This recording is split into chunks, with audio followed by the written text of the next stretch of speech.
কুনাল সুদীপ বিবাদ প্রসঙ্গে ইঙ্গিতপূর্ণ মন্তব্য করেছেন ফেরহাদ হাকিম। এই নিয়ে কিছু বললে আরেকটা বিস্ফোরণ হবে, এমনই মন্তব্য করেছেন ফেরহাদ হাকিম। দেখুন, এগুলো নিয়ে আমি কথা বলতে চাই না। বলতে গেলে আরেকটা বিস্ফোরণ হবে, আমি এসবের মধ্যে থাকতে চাই।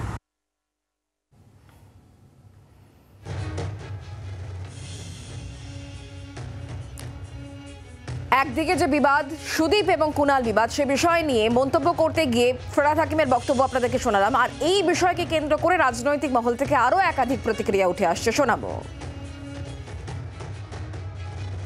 দেখুন, এটা ওদের নিজেদের মধ্যে গোষ্ঠীদ্বন্দ্ব চলছে।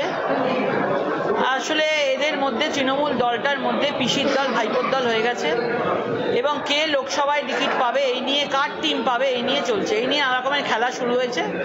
এবার আমরা সব অপেক্ষা করে আছি খেলায় কে জেতে। পিসি জিতবে না ভাইপো জিতবে, শুনেছি তো ভাইপোলাতেই সব।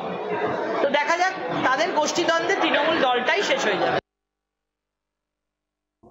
তৃণমূলের দলের মধ্যে আজ অন্তর্দ্বন্দ্বের যে বিষ বাষ্প, তৃণমূল দলের মধ্যে অন্তর্দ্বন্দ্বের যে দহন চলছে, তার থেকে যে বিভাজনের বাতাবরণ তৈরি হয়েছে, তৃণমূল দল যে আগামী দিনে টুকরো টুকরো হয়ে যাবে, আজকে তা স্পষ্ট হয়ে যাচ্ছে। আজকে তা স্পষ্ট। তাই আজকে তৃণমূল দলের মধ্যে যেটা কখনো দেখিনি আমরা, বিদ্রোহ করতে হিম্মত করছে কেউ, কেউ কারোর বিরুদ্ধে বলার হিম্মত করছে, এটা কেউ তৃণমূল দলে ছিল না। তার মানেটা হচ্ছে এটা যে তৃণমূল দলে আজ কার হাতে নাগাল তা স্পষ্ট নয়। আমার ধারণা দিদির দল ভার্সেস খোকাবাবুর দলের মারামারি আমরা দেখতে পাচ্ছি। দিদির দল আর খোকাবাবুর দলের মারামারি। পিসি ভাইপোর স্নেহধন্য কুনাল ঘোষ, তিনি কি বলবেন তার দায় তৃণমূল কংগ্রেসের নেতারা নেবে, আমাদের কি এসে যায়। কুনাল ঘোষের আজকের কথা কালকে সে মিলবে কিনা কেউ জানে না। উনি বলেছিলেন চিটফান্ডের সবচাইতে বড় বেনিফিশিয়ারির নাম মমতা ব্যানার্জি। আমার উল্টো কথাটা বলেছেন। সুদীপ ব্যানার্জি সম্পর্কে এখন কুনাল ঘোষ বলছেন সুদীপ ব্যানার্জি লোকসভায় তৃণমূলের দলনেতা, মানে লোকসভায় সবচেয়ে বড় নেতা। কার সম্পর্কে অভিযোগটা হচ্ছে, তার একটা পা তৃণমূলে তো আরেকটা পা বিজেপিতে। আমি বলছি এটাই তৃণমূল।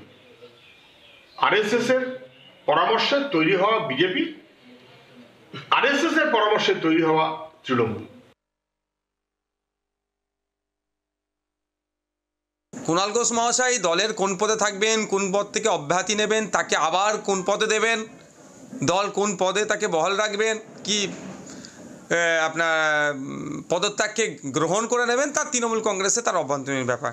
তারপরেও বলবো যে কুনাল ঘোষ একটা সময় মমতা ব্যানার্জিকে বলেছিলেন, কালীঘাটের কি রানী বলে বলেছিলেন, সারদার টাকা কোথায় আছে বলেছিলেন, কে মূল বেনিফিশিয়ারি, এই ধরনের টাইপের যারা কথা বলেছিলেন, আজকের দিনে আবার মমতা ব্যানার্জিকে সেই কুনাল ঘোষ সততার প্রতীক বলছেন।